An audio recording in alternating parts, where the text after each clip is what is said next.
आपके जीवन में शुरू से लेकर अब तक बहुत लोग आए, लेकिन उनमें से अब एक आधा ही आपके साथ है। लेकिन वो साथ नहीं है जिससे आपने हद से बढ़कर प्रेम किया था।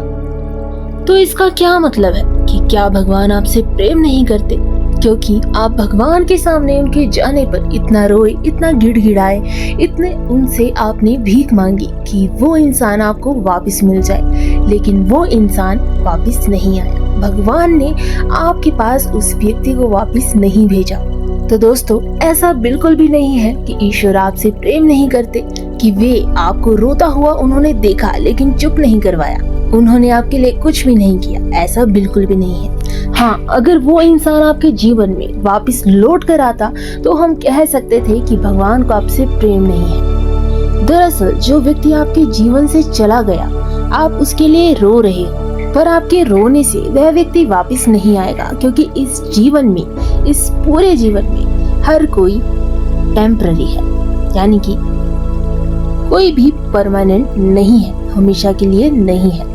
हर व्यक्ति को अपनी नियति सहनी ही पड़ती है। जो भी उसकी नियति में लिखा है उस व्यक्ति को वही मिलता है। जितने व्यक्तियों का उसको साथ मिलता है वो सब साथ उसके पिछले जन्मों में किए गए कर्म, धर्म आदि पर निर्भर करता है। यदि आपको ऐसा लगता है कि ईश्वर भगवान आपके लिए कुछ भी नहीं करते, बल्कि आप पूजा पाठ बहुत करते हो, तो दोस्त भगवान तो जानते हैं कि वह व्यक्ति आपके जीवन में वापस लौटकर नहीं आएगा।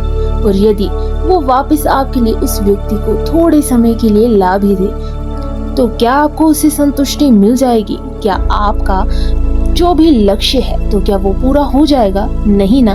वो व्यक्ति वापस आएगा और थोड़े समय रहकर फिर से कहीं चला जाएगा। तो जहां आज आप अभी बहुत दुख सहन कर रहे हो, तो वापस ही अगली बार भी वो दुख आपको बार बार ना सहना पड़े। आप आज इतने में ही समझ जाओ कि जो था हो गया, उसका साथ इतना ही था, हो गया। तो भगवान बस यही चाहते हैं कि आप हर एक चीज को इस जीवन में स्वीकार कीजिए। यदि भगवान आपसे प्रेम करते हैं तो बार बार वो आपकी परीक्षा लेंगे, बार बार वो आपके जीवन में ऐसी सिचुएशन बनाएंगे कि आपको दुख तो होगा, दर्द तो होगा, आप उस जाल में फंसोगे भी, लेकिन धीरे धीरे आप सब कुछ समझते भी जाओगे कि ये सिर्फ एक मोह माया का जाल है, इसके अलावा और कुछ भी नहीं। अगर सच है तो वो है भगवान, जिनको आप मानते हैं। भगवान जिनसे भी प्रेम करते हैं उनके जीवन में इतने लोग लाते हैं, उस व्यक्ति का इतने लोगों से जुड़ाव करवाते हैं, उस व्यक्ति के आगे इच्छाओं को भी रखते हैं और साथ ही अपने लिए उसके हृदय में थोड़ी सी जगह भी बनाते हैं। फिर वो देखते हैं कि किस व्यक्ति को ये बहुत ज्यादा अहमियत देगा।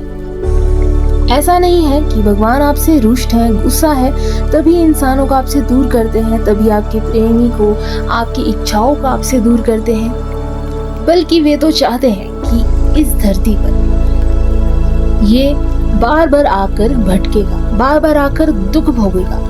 तो एक ही बारी में यदि ये दुख भोग ले तो इसे सब कुछ समझ भी आ जाएगा कि क्या है, क्या नहीं है, क्या सच है, क्या मिथ्या है, क्या मोह है, क्या प्रेम है, क्या माया है। जितनी जल्दी हो सके इसे सब कुछ समझ आ जाए उतना अच्छा है। इसलिए यदि आपका कोई प्रेमी आपसे जुदा हो गया है, वो चीजें आपके अनुरूप नहीं हो पाई जो होनी चाहिए थी, तो इस बात पर आप दुखी मत होइए। और जिनको आप मानते हैं उन पर बहुत ज्यादा विश्वास रखें, क्योंकि आने वाले समय में आपको यह पता चल जाएगा कि जो भी हुआ, क्यों हुआ, उसके पीछे क्या कारण था, ऐसा होना चाहिए था या नहीं होना चाहिए। और साथ ही अपने ईश्वर से प्रेम करते रहिए।